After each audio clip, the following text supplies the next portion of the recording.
Hello future IITians and NITians. तो JEE mains 2026 बहुत करीब अभी आ चुका है। अभी केवल हमारे पास में 60 डेज हैं और ऐसे सिचुएशन में मैथ का सिलेबस जो कि ज़्यादातर स्टूडेंट्स को कॉम्प्लिकेटेड और लेंदी लगता है, उसको कैसे कवर किया जाए, किस तरीके से हम आसानी से 99 परसेंटाइल मैथ में अचीव कर सकते हैं, इसी चीज़ के बारे में आज अपन बात करेंगे। जिसमें मैं लेके आऊँ टोटल हमारे पास में 10 चैप्टर्स होंगे कि किन किन चैप्टर्स को अपने को कवर करना है जो कि एकदम सेफ जोन में होंगे, क्योंकि यहाँ पे एनटीए जो है कुछ हिडन सिलेबस का भी यूज कर रहा है। पिछले 5 साल के ट्रेंड के बेसिस पे अपन इन सारी चीजों को काफी डिटेल में देखेंगे।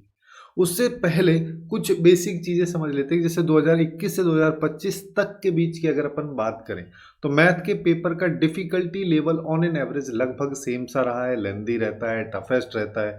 और ये काफ़ी सारे बच्चों को, काफ़ी मैक्सिमम बच्चों को यहाँ पे ऐसा सिनेरियो देखने को मिलता है कि वो पूरे 25 क्वेश्चन अटेम्प्ट ही नहीं कर पाते। ज़्यादातर क्वेश्चंस यहाँ पे कंसेप्चुअल रहते हैं, उसके साथ साथ कैलकुलेशन काफ़ी ज़्यादा हैवी देखी गई है। इसी तरीके का सिनेरियो हो सकता है तुमको जेईई मेंस 2026 में भी देखने को मिले। अब यहाँ पे कुछ चीज़ें और भी हैं, जैसे कि कई सारी जगह पे तुमको ये चीज़ देखने को मिलेगी कि 2024 में किसी पर्टिकुलर चैप्टर से भर के क्वेश्चंस आ रहे थे, फिर 2025 में बहुत ज़्यादा ड्रॉप देखने को मिला। तो उसके पीछे का एक मेन रीजन ये है कि 2021 से 2024 के बीच में क्या होता था कि टोटल 30 क्वेश्चंस आते थे, जिसमें 20 ऑब्जेक्टिव, 10 न्यूमेरिकल टाइप आते थे। उन 10 में से 5 करने होते थे। बट 2025 के बाद से और 2025 में भी 25 क्वेश्चंस कर दिए गए, जिसमें 20 ऑब्जेक्टिव और 5 न्यूमेरिकल टाइप, और ये पांचों के पांचों मैंडेटरी है, जिसकी वजह से 5-5 क्वेश्चंस का ड्रॉप हुआ। तो जो हैवी वेटेज चैप्टर्स हैं या नॉर्मल चैप्टर्स जो हैं, उन सब में भी तुमको नंबर ऑफ क्वेश्चंस काफ़ी कम दिखे होंगे as compare to JEE mains 2024।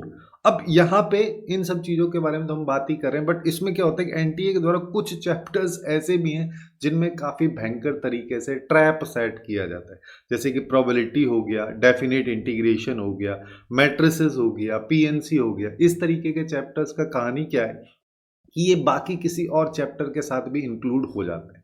और एनटीए आजकल यही कर रहा है कि जैसा जेई एडवांस में जनरली देखने को मिलता है कि एक चैप्टर का क्वेश्चन दूसरे चैप्टर के साथ में मिक्स कर दिया जाता है, वैसे ही क्वेश्चंस इन सारे चैप्टर से लगभग देखने को मिल रहे हैं, जिससे क्वेश्चन में एक एवरेज स्टूडेंट के लिए काफ़ी ज़्यादा डिफिकल्ट हो जाता है।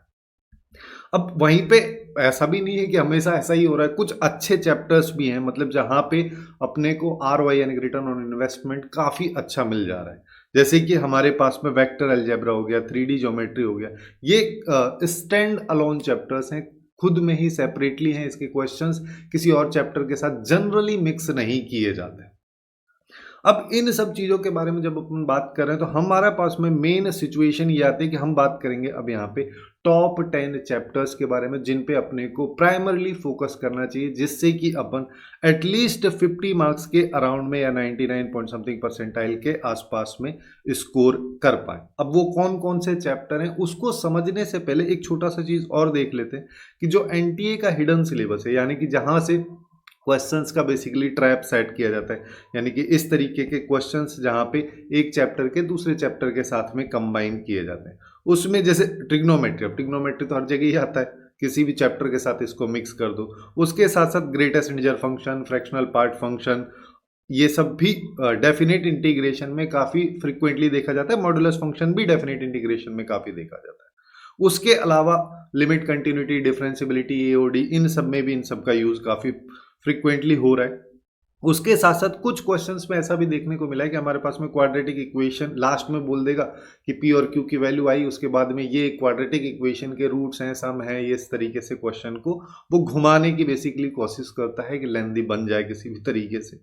उसके साथ साथ सम ऑफ टर्म्स वाला सिचुएशन भी काफ़ी देखने को मिलता है, इनइक्वलिटीज़ जो हैं ये सब देखने को मिलती हैं। 2025 में एक थोड़ा सा अलग टाइप का ट्रेंड देखने को मिला है कि 3D का एक क्वेश्चन पूछा गया था, जिसमें लास्ट में 3 पॉइंट्स हमारे पास में निकल के आ रहे थे। उन 3 पॉइंट्स की हेल्प से एक सर्किल की इक्वेशन निकालनी थी और फिर जाके वो उसकी रेडियस पूछ रहा था।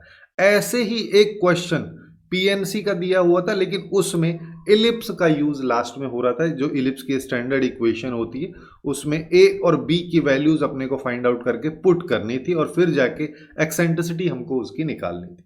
तो ये थोड़ा सा नया ट्रेंड देखने को मिला है, जिसका मतलब ये हो गया कि इन चैप्टर्स की भी एटलीस्ट आपको बेसिक इंफॉर्मेशन होनी चाहिए। और एक छोटा सा सेगमेंट जो सिग्नम फंक्शन जो है उसके हालांकि क्वेश्चंस अभी तक नहीं पूछे गए, बट ये काफ़ी चांसेस इसके बन जाते हैं कि सिंस इस तरीके से चैप्टर्स में छोटे छोटे सेगमेंट्स को इंक्लूड किया जाए तो हो सकता है इस तरीके के क्वेश्चन देखने को मिले।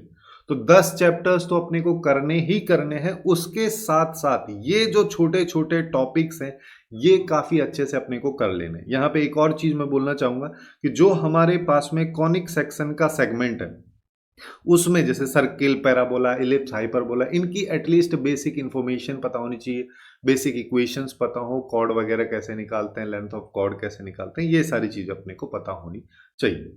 अब इसके बाद मेन चीज पे आते हैं कि जो हमारे 60 डेज अभी बचे हैं उसमें किस तरीके से 50 मार्क्स लाएं और क्या हमारा स्ट्रेटजी होना चाहिए, किन किन 10 चैप्टर्स पे अपने को फोकस करना है। जिसमें सबसे पहला चैप्टर है वेक्टर अलजेब्रा, जिसके 1 से 2 क्वेश्चन हर शिफ्ट में देखने को मिले हैं। ये 2021 से 2025 तक के सिनेरियो के बेसिस पे हम बात करें, चाहे 2025 में जनवरी सेशन देख लो या अप्रैल सेशन देख लो, 3D ज्योमेट्री की अगर अपन बात करें तो इसके 2 से 3 क्वेश्चन देखने को मिले, है ना। और जिसका सिलेबस अभी काफ़ी कम हो ही गया है क्योंकि प्लेन जो है वो हट गया, तो केवल लाइन बचा, डायरेक्शन कोसाइन डायरेक्शन रेशियो, इतना ही पोर्शन से 2 से 3 क्वेश्चन देखने को मिले। वैसे अगर हम जेईई मेंस 2025 के अप्रैल सेशन की बात करें तो उसमें टोटल 19 क्वेश्चन सारी शिफ्ट को मिला के इस चैप्टर से पूछे गए थे।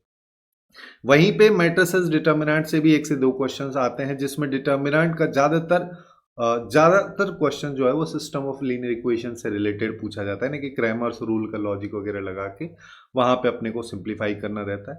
दूसरा यहाँ पे एडजॉइंट वगैरह टाइप के क्वेश्चंस भी पूछे जाते हैं, बट मैं वैसे ही बता दे रहा हूँ, इसका मतलब ये नहीं कि केवल इतने इतने से टॉपिक करने, कंप्लीटली थोरोली अपने को इन चैप्टर्स का थ्योरी, उसके साथ साथ जेईई मेंस के पिछले कम से कम 5-6 साल के PYQs और कुछ क्वेश्चंस जेईई एडवांस के PYQs एटलीस्ट देख लेना। अगर तुमसे नहीं बन रहे हैं या फिर ज़्यादा टाइम नहीं है तो एटलीस्ट अप्रोच अपने को समझ में आना चाहिए कि किस तरीके से ऐसे टाइप के जेईई एडवांस के क्वेश्चंस को हमको अप्रोच करना है। उसके बाद सीक्वेंस सीरीज अपने पास में आ जाएगा, जिसका काफ़ी आसान सा क्वेश्चन होता है जहाँ पे स्पेशल सीरीज से अगर क्वेश्चन नहीं दे रखा है, जिसमें ज़्यादातर स्टूडेंट फंस जाते हैं, बट इसको भी काफ़ी अच्छे से कर लेना है, अपने पास में इतना इनफ टाइम तो है।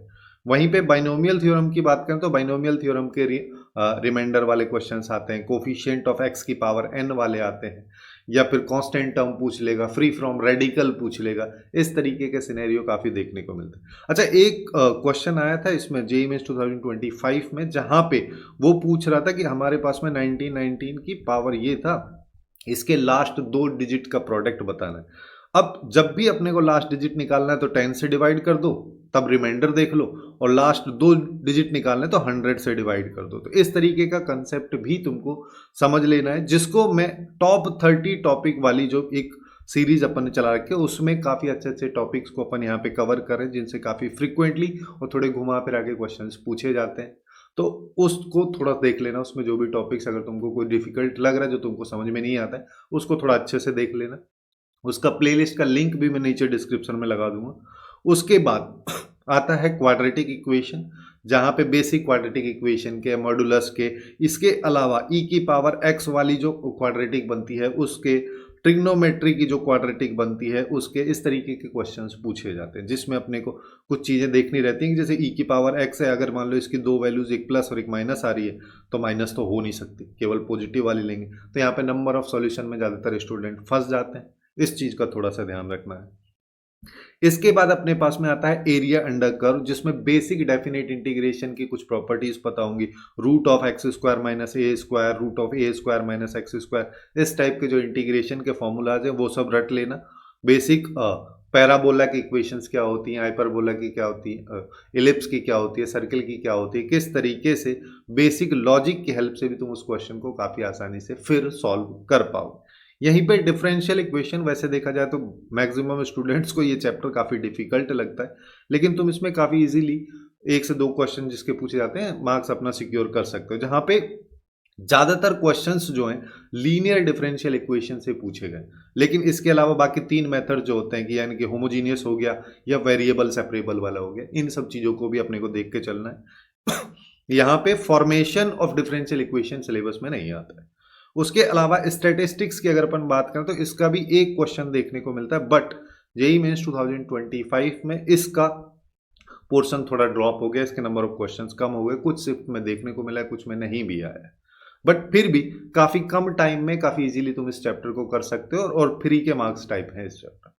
उसके बाद लास्ट चैप्टर अपना है सेट्स, रिलेशन एंड फंक्शन, जिसमें जैसे सेट्स को किस तरीके से हैंडल करते हैं, कैसे नंबर ऑफ एलिमेंट सेट्स में निकालते हैं, वेन डायग्राम के कुछ questions, number of relation, type of relation, reflexive, symmetric, transitive, इस तरीके के क्वेश्चन, कितने मिनिमम नंबर ऑफ रिलेशंस यहाँ पे होंगे, किस किस एलिमेंट को ऐड करें तो ये सिमेट्रिक बन जाएगा, इस तरीके के क्वेश्चंस। बेसिकली अगर मैं बात करूं तो मैं एक और सीरीज अपनी चल रही जेईई 2026 है ना, फिक्स, यानी कि जिसमें हम हर चैप्टर के करीब 7-8 क्वेश्चंस, 9-10 क्वेश्चंस के आसपास में डिस्कस कर रहे हैं, और ये PYQs ही हैं, और इन क्वेश्चंस, इस टाइप के क्वेश्चन जनरली काफ़ी फ्रिक्वेंटली पूछे गए और जिनमें ज़्यादातर स्टूडेंट फंसते हैं, वैसे क्वेश्चंस को अपन इसमें चैप्टर वाइज डिस्कस कर रहे हैं। अगर तुम चाहो तो इन चैप्टर्स का एटलीस्ट ये वाला भी देख के फिर से PYQ सॉल्व कर सकते हो। अब यहीं पे थोड़ा सा डाउट ये वाला आता है कि जैसे LCD, limit continuity differentiability, AOD वाला जो है, ये वाला सेक्शन करें या ना करें।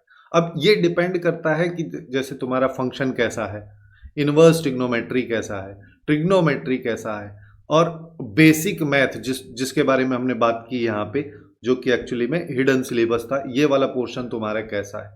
अगर ये तुम्हारा काफ़ी अच्छा है तो मैं बोलूँगा कि तुम यहाँ पे लिमिट, कंटिन्यूटी, डिफरेंशिएबिलिटी और AOD, अगर तुम इसको कर रहे हो तो एक चैप्टर को मत करना, इन तीनों में से तीनों को एक साथ तुमको करना है, लिमिट, कंटिन्यूटी, डिफरेंशिएबिलिटी और AOD को भी कर लेना अगर तुम उतना कर पा रहे हो, जिसमें ज़्यादातर देखो क्या होता है, मैक्सिमम मिनिमा के क्वेश्चंस आते हैं, इंक्रीजिंग डिक्रीजिंग के क्वेश्चंस आते हैं, number of point of local maxima, local minima पूछा जाता है, क्योंकि टेंजेंट नॉर्मल तो हट ही गया है। उसके बाद में यहाँ पे कभी कभी ऐसे क्वेश्चंस भी देखे गए हैं कि एब्सोल्यूट मैक्सिमा, एब्सोल्यूट मिनिमा कैसे निकाला जाए किसी भी फंक्शन का। तो अगर तुम ये वाला सेक्शन कर रहे हो तो ही, मतलब बाकी अगर पोर्शन तुम्हारा अच्छा है तभी जाके इसको करना, अदरवाइज थोड़ी दिक्कत हो सकती है, कैलकुलेशन मिस्टेक्स हो सकती हैं।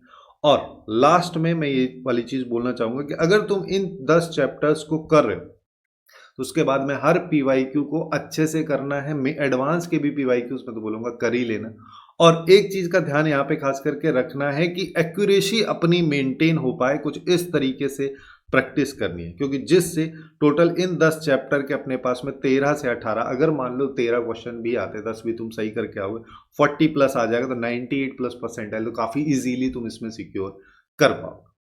तो कुछ इस तरीके से तुमको जेईई मेंस 2026 के लिए अपना अप्रोच अभी से लेके चलना चाहिए। सो आज के लिए बस इतना ही। Hopeful you guys find it useful, and if you find it useful then please do like, share and subscribe.